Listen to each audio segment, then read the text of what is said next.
things I'm learning in my 40s, sharing some of the wisdom that I've gained over the last 20 years of leadership, mostly leading myself, but being able to be involved in leading a lot of really amazing people and watching people do some really, really amazing things, watching people go from nothing to absolutely something amazing over and over and over again.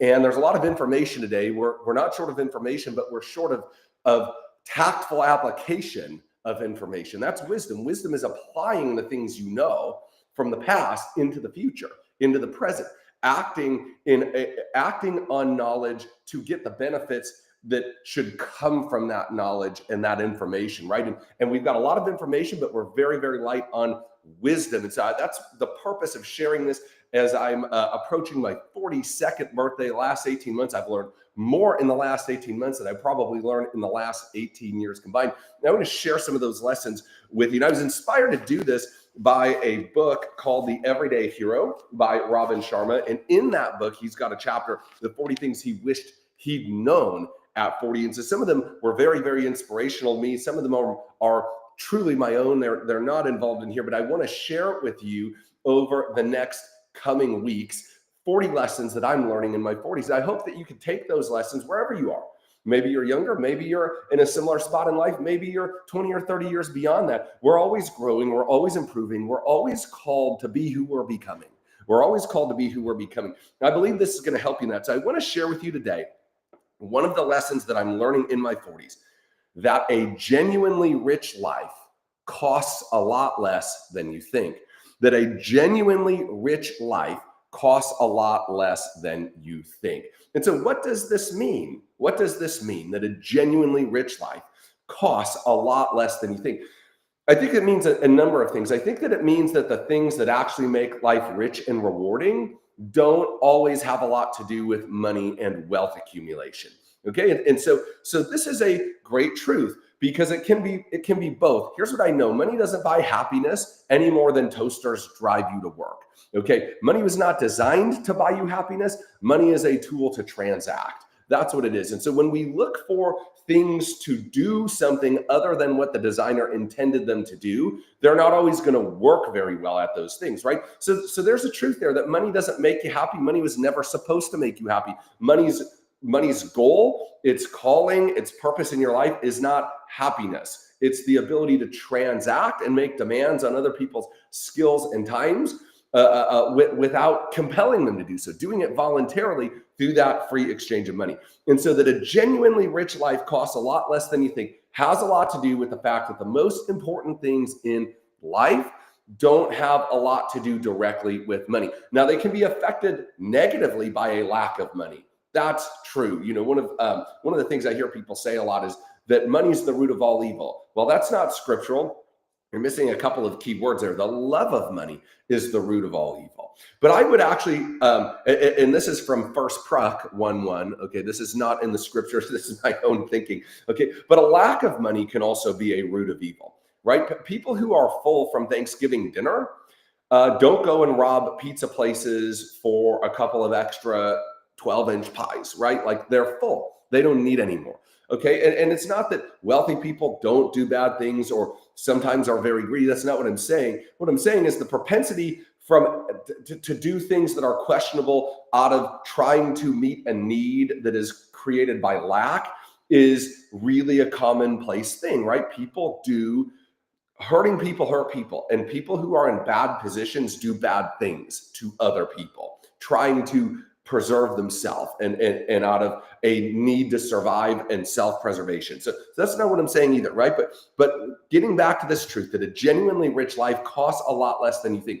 What he's talking about here is the real things in life that really matter. The real things in life that really matter don't cost money. They cost presence. They cost awareness. They cost emotional availability. They cost time and attention. They cost thinking about other people. They cost self-sacrifice. They cost serving others. They cost being in relationship.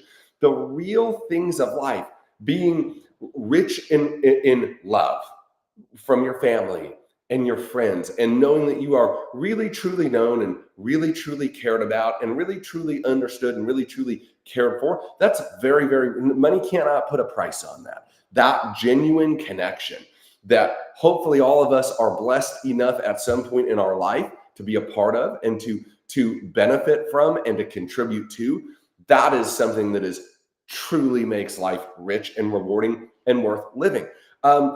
Serving other people, chasing a great dream, being a part of a worthy cause, disciplining yourself to see what you're really capable of, growing beyond the things that used to hold you back, dreaming in a place where your dreams were dead before, loving in a place where you thought you couldn't, forgiveness, moving on beyond a hurt and letting people go, letting people, their actions go that have caused you to walk around in shame or in guilt or in victimhood or whatever that might be. Those things make life really, really rich. Enjoying the sunshine, going to great places, eating great food, incredible conversations, reading a great book, being challenged to live bigger and louder, to walk into your fullness, overcoming fears, championing a cause. These are the things that make life truly, truly rich. Rich spiritually, rich in a great relationship with your Creator, walking by faith, really living that out, seeing God use you in ways that you would have never imagined. That is truly rewarding. Being happy in the body that you're in, right? Having great health, having energy to do the things you love with the people you care about, having an amazing hobby that fulfills you, making your mark on the planet, leaving your legacy. These things, very few of them cost money. Now, it doesn't mean that money doesn't make them easier, maybe doesn't give you connections, maybe doesn't help aid in the process. That's not what I'm saying at all. Listen, I'm not poo-pooing. I'm a big fan of money. I have a good amount of money. I'm interested in getting more, right? I want to use it in my life. I understand its place. I respect it. I honor it. I also control it. It doesn't control me, right? It serves me. I don't serve it. And so we have a healthy respect for that. And one of those healthy respects is saying, money, you are important. You have a place, but it's not this place. In fact, I can have these things despite any condition financially. And as we really get to know that, listen, I hope you have all the money in the world. I hope that you make all of your dreams come true. I hope that all of those things exist. I just hope that you don't rush through your life missing out on the real riches for fake riches, for temporary riches, for riches that perish at the end of this part of eternity. My prayer for you is that you live richly in every area, that yes, you are financially rich, that you live richly there, but you live richly in your relationships, you live richly in your contribution, you live richly in your health and in your spiritual walk and with other people that you serve and you lead and you leave your legacy. I hope that you live richly in those areas. I hope that you give sacrificially. I hope that you live wide open. I hope that you are vulnerable and brave and courageous. I hope those things for you, because those are the things, as I'm learning in my 40s, those are the things that life is made of. Life is made of a lot of days and a lot of moments where you are not necessarily winning financially, but you're winning in a lot of other areas. And if you're not careful, you'll minimize, distract, or distort those wins on the altar of what you think the big win is, right? The number win, the numerical win.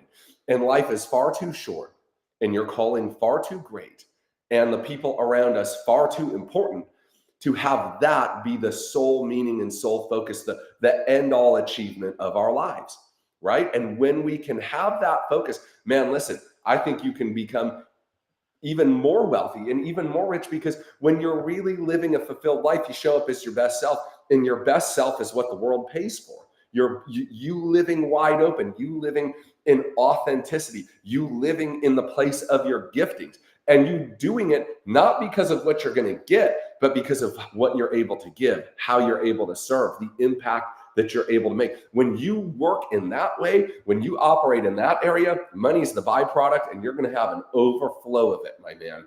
You're going to have an overflow of it. But if that's the main product, you might get all the money in the world, but you're going to miss out on the real meaning of life. You're going to miss out on the meat of life, on the substance of this thing, this journey, this amazing adventure called life. And man, life is too short.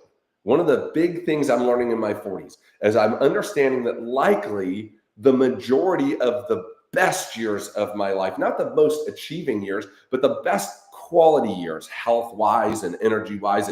And man, look, I plan on being I'm gonna be that 80-year-old that's super ripped, right? Okay, I'm gonna have a lot of energy. I'm gonna keep doing amazing things. People ask me, Prep, when are you gonna retire? Retire from what? Making a difference, living my calling, imparting wisdom into the lives of leaders that go and then multiply that wisdom out into their universes of influence. Why would I do that? That doesn't make any sense, right? That doesn't make any sense. But man, listen, right? It's evident to me, okay, that sort of the first meaningful half of my life is now behind me. And now I'm into the second half. John Maxwell says, your first half of your life is about accumulation. The second half of your life is about significance. And I really feel like I'm moving into that period of life, right? Like 180. I'm not going to keep accumulating. I hope and pray, Lord, that you continue to bless me in ways that are unprecedented, unfathomable, bigger than I can think, dream, or imagine. Can I get an amen? Okay. But more than that, I hope you let me take these years and be present to the real miracles, the everyday miracles, the finer things in life that really knit together the soul of our experience with our time on this planet. That's my real prayer. That's my prayer for me, and that's my prayer for you. And it's never too early. It's never too early to learn where the real value in life comes from. It's never too late to make the change. You might be saying, hey, I'm at the end, and man, I did a lot of things right, but I did a lot of things wrong. And I got a lot of regret, and I got a lot of shame, and I got a lot of guilt. I got a lot of relationships that aren't where they need to be. I got a lot of health challenges that are a result of me not being where I need to be. Man, I'm not in touch with, I don't really know myself. I really don't understand how I fit it. Okay, that's fine. It's not too late to begin. You can begin today. Today can be the very first day of the rest of your life. Today you can choose to live with this truth, that a genuinely rich life costs a whole lot less than you think. A genuinely rich life costs a whole lot less than you think. And you can begin today fully experiencing all that life has to offer you and all that God intended you to experience, to be enriched by, to benefit from, to be blessed with, and that you can in turn, it's like engaging in the human dialogue, the human experience. That's what, right? Like you can live outside of that, one track minded on a pursuit of, it might be money, it might be fame, might be influence, might be a sport or an achievement. It might be, I don't know what it is, but we can choose to sort of put on our blinders, and that's good for a season. Okay. But it'd be better for no season if you can get what you want and also live a rewarding, fulfilling, and rich life in all of the areas that matter. That's real success. Real success is having everything you've ever dreamed about and having the people around that you love that can celebrate it, and having your health and having your mind and having your spiritual well-being and having that all together at the same time. That's real wealth. That's real success. That's real riches. My hope and prayer is that you find that today, that you live in it, that you're aware of it, that today is beautiful. Today is an incredible opportunity. Today you are already rich. Today you are already rich, and you're just living that out in every area of life. I hope and pray that helps. Hey, listen, if this spoke to you in any way, could you do me a solid? Could you just smash that share button, share it to a group, share it to a friend? That would mean the world to me. And big news, on the 22nd of this month, we have a pre-launch training on my new book, 12 Words That Change Everything. It's totally free, and I'm going to be going and giving you deep dive author insights into some of the most impactful moments in this book, some of the most impactful and life-changing truths. I'm going to be sharing this with you before the book is available. This is going to be super cool, super unique, super exclusive. I've never done anything like it before. It's totally free. It's a thank you for investing your time and effort and energy. So look, the book's not even going to be on sale. We'll have a pre-sale. We'll be able to do that, but it's not even for sale yet. This is just me giving back to you and saying, hey, let me take some of the things that really spoke to me, that really moved me, that were really profound, and let me teach you. Let me train you on them. Let me give you more than the book can give you. Let me give you the insights, the background, the author connection to it. Let me give you that real meaning behind it. And I know it's going to be life-changing. I know it's going to be impactful. All you need to do is comment the word launch. Comment the word launch, and we will send you a registration link right away. Make sure to share it. If you've got readers, if you've got self-improvement fanatics in your world, in your universe, share it with them too. It's going to be a literal once in a lifetime thing to be able to have that sort of access, get that sort of insight. And man, listen, I love that stuff. That's why I want to do it. I wish that I could get into the minds of the people who wrote the books that I loved, that moved me, that challenged me, that changed me, that inspired me, that motivated me. Man, if I could be with them, say, what were you going through when you wrote that? How did you get to this place? Why was this so powerful? What did this mean to you? Now, what sort of depth of insight and application and wisdom can we gain there? And all you need to do is comment launch. You just comment launch, and we will send you the link right away. It's this month, April 22nd. It's going to be absolute fire. Make sure you're there.